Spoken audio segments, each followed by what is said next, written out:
Thank you, Mr. Speaker. Nikki Wagner. Thank you very much, Mr. Speaker. I'm delighted to speak about this Resource Management Reform Bill at its second reading. This bill builds on our Phase 1 Streamlining and Simplification Bill, which we passed in 2009.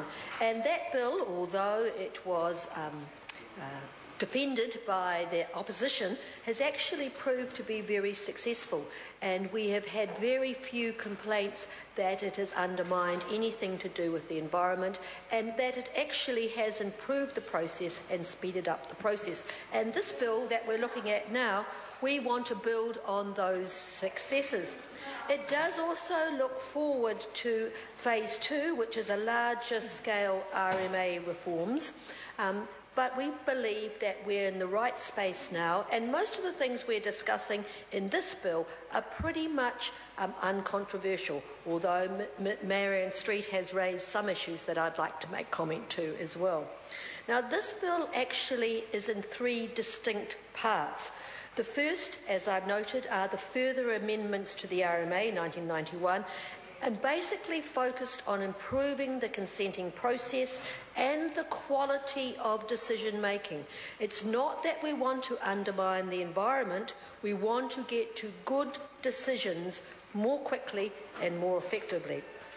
The second part of it responds to the request of the Auckland City Council, and that it amends the Local Government Auckland Transitional Provisions Act 2012. And again, it is to streamline the delivery of Auckland's first unitary plan. And the third part amends the Local Government Official Information and Meetings Act 1987, and this is basically to create consistent environmental indicators so that we have data for effective environmental reporting in the long term. And this is something we've been working towards ever since we've been in government. But first I want to focus on Part 1. Most of Part 1 were relatively minor changes, most were uncontroversial, but there were three areas of debate. And we made changes in each of these areas during the Select Committee process. Now, the first is about Section 32 reports, and this bill does look to improve the quality of those reports. And in actual fact, most submitters agreed in principle that we want a consistently good quality Section 32 reports.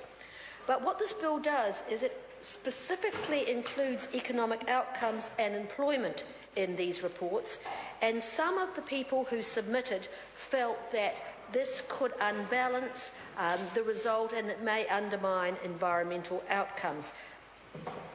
Of course, that requirement was already in the bill, but the fact that it's been made more specific concerned them.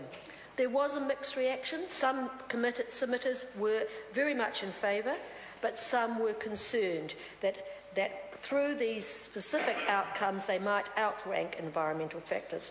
So the committee agreed to amend the original to improve the consistency and the balance, and also to ensure that both the positive and the negative outcomes of economic outcomes were considered, and also to provide guidance in the implementation of this legislation.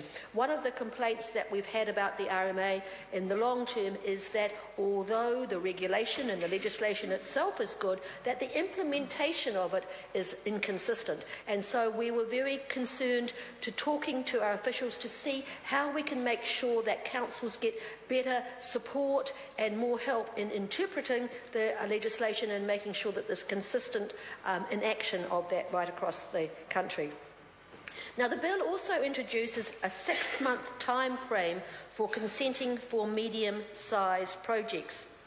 And there were concerns about the complexity of this part of the bill, and a lot of work has been done to clarify the requirements and the timeframes. Now, the key to efficient processing and better quality outcomes really is more complete applications at the beginning of the process. That seems to be a universal theme, that we need to get as much information up front and then we get better outcomes at the back end. And so the changes encourage that.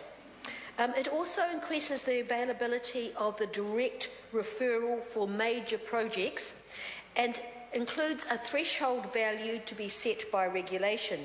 Now, some councils were concerned about a loss of local control, but of course they are still involved in the decision-making processes, even if it is a direct referral. And that weighting needs to be considered against an increased certainty for applicants in timeframes. Now, to mitigate the concern about the threshold being decided by regulations, we included a criteria in the bill for the Minister to consider when making those regulations, and I think that's improved that part of the bill too. Now, looking at part 2, this is the part that streamlines the delivery of Auckland's first unitary plan. The Auckland City Council asked for this legislation, because the unitary plan will be the largest and most complex planning exercise ever undertaken in New Zealand, and they're expecting over 10,000 submitters to provide input to that.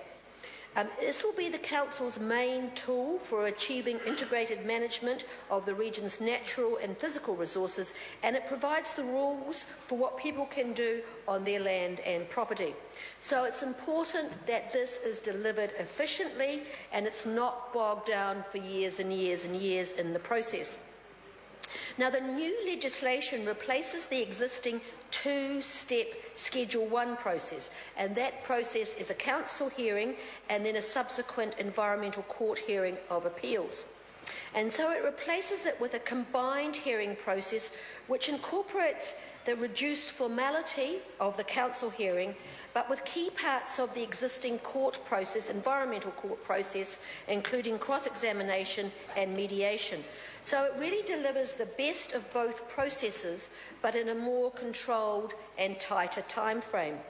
Now, the Auckland Council, as a democratically elected body, is responsible for making local planning decisions, so it will have the ability to accept, amend, or to reject the recommendations of the hearing panel.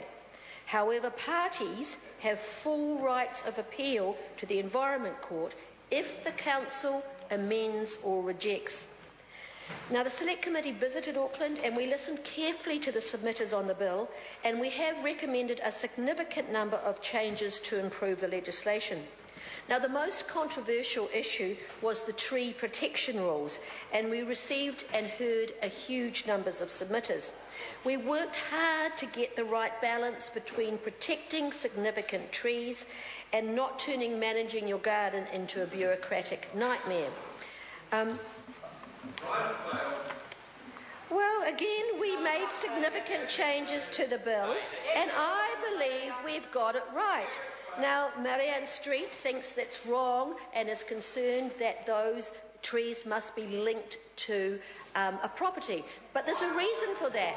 Unless those protected trees are actually on the limb, that's the land information, how can we protect them? So it's very important that they are actually listed and people know where they are. Now, the final part to this, part 3, is to do with the Information and Meetings Act. Now, most councils, particularly regional councils, already collect environmental data, and they are working together informally to make sure that they have the right data and for monitoring. Now, this legislation is designed to formalise that process.